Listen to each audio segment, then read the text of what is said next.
अयोध्येतील भगवान श्रीरामाच्या मंदिराचे काम वेगाने सुरू असून 2023 पर्यंत भक्तांसाठी राम मंदिर खुले करण्यात येणार आहे। मंदिर उभारणीचा काळ राजकीयदृष्ट्या महत्त्वाचा मानला जात असून 2024च्या लोकसभा निवडणुकीमध्ये हा प्रचाराचा मुद्दा बनणार आहे।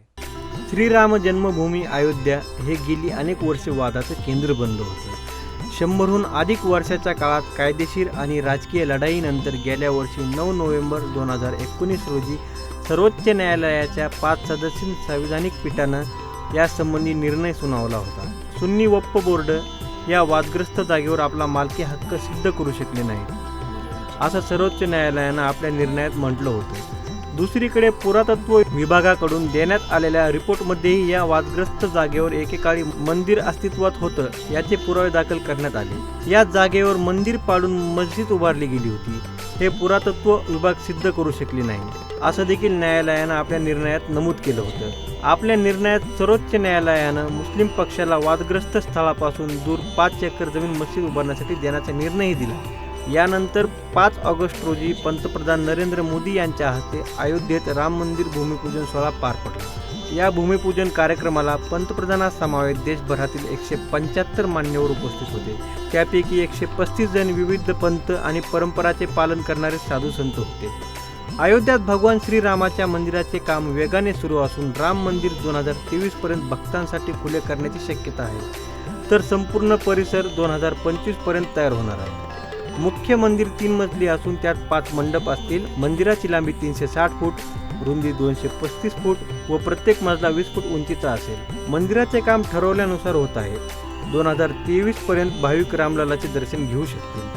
महाराज जी, राम मंदिर का निर्माण कार्य जो है वो प्रगति पथ पर चल रहा है अयोध्या में, तो आपको क्या लग रहा है?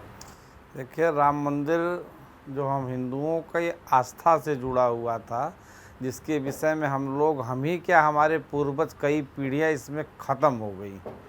तो राम मंदिर के इस भव्य निर्माण से राम मंदिर का जब फैसला है तब से अयोध्या काफ़ी बदल गई है। अयोध्या अब केवल हिंदुस्तान की नहीं, पूरे दुनिया में अयोध्या की शोहरत बढ़ रही है, अयोध्या का नाम बढ़ रहा है।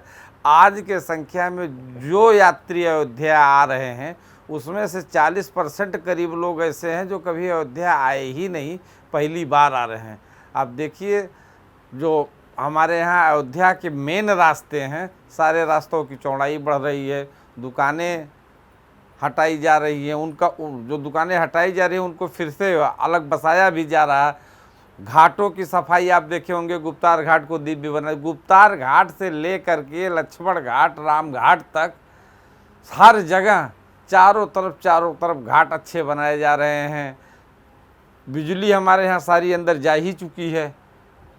दिव्य दीपावली अभी देखिए योगी जी के नेतृत्व में 5वीं मनाई जा रही। 7.5 लाख दिए इस बार जलाए जा रहे। तो भव्य और दिव्य अयोध्या बनाई जा रही। जिस तरीके से आपने देखा कि पूर्व में जब कभी भगवान राम अयोध्या में आए रहे होंगे तो जो खुशी रही होगी उसको पूरा चरितार्थ किया जा रहा है इस समय में। तो अयोध्या दिव्य हो रही है।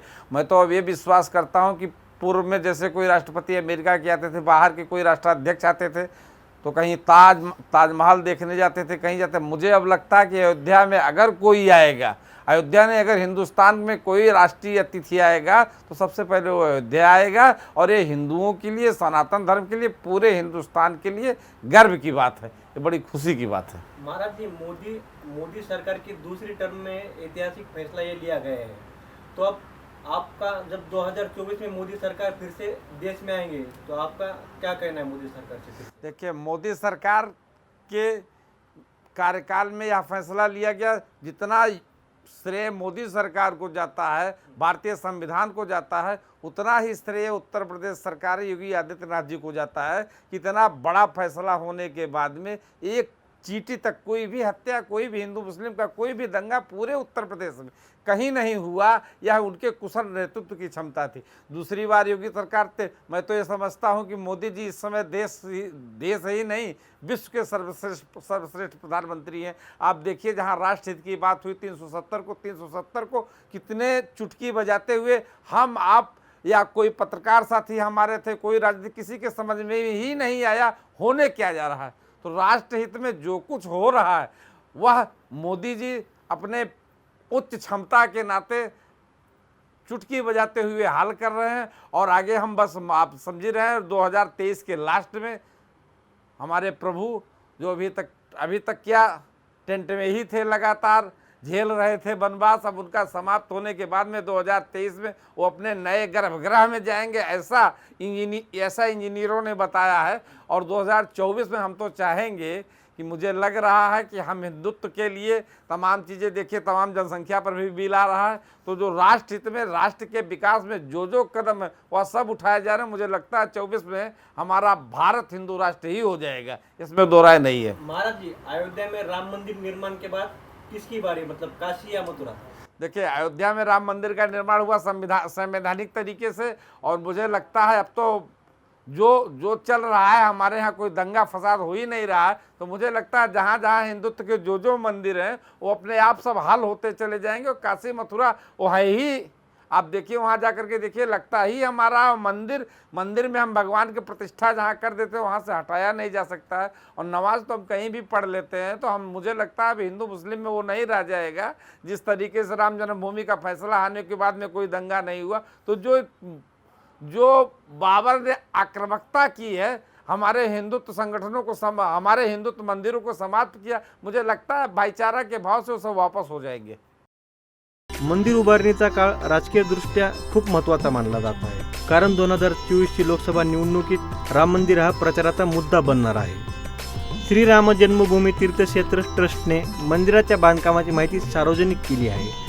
मंदिर बांधकामाच्या माहितीसाठी ट्रस्टने मीडियाला कव्हरेज करण्याची संधी दिली होती। मंदिराच्या बांधकामासाठी 48 थरांचा पाया रचला असून यावर कॉन्क्रीटचा अखंड थर तयार केला जाईल व त्यानंतर 6 मीटरचे खांब बांधले जातील, ज्यात मिर्जापूरचे दगड आणि ग्रॅनाइट वापर करण्यात आला आहे। यावर 161 फूट उंच भगवान श्रीराम विराजमान होतील। मंदिराच्या पहिल्या टप्प्यातील काम पूर्ण झाले असून ज्या ठिकाणी भगवान श्रीरामाचे गर्भगृह तयार करायचे आहे त्या ठिकाणी 14 मीटर जाड आणि उर्वरित ठिकाणी 12 मीटर जाड दगड टाकण्यात आले आहेत। तर लवकरच दुसऱ्या टप्प्यातील कामाला सुरुवात होणार आहे।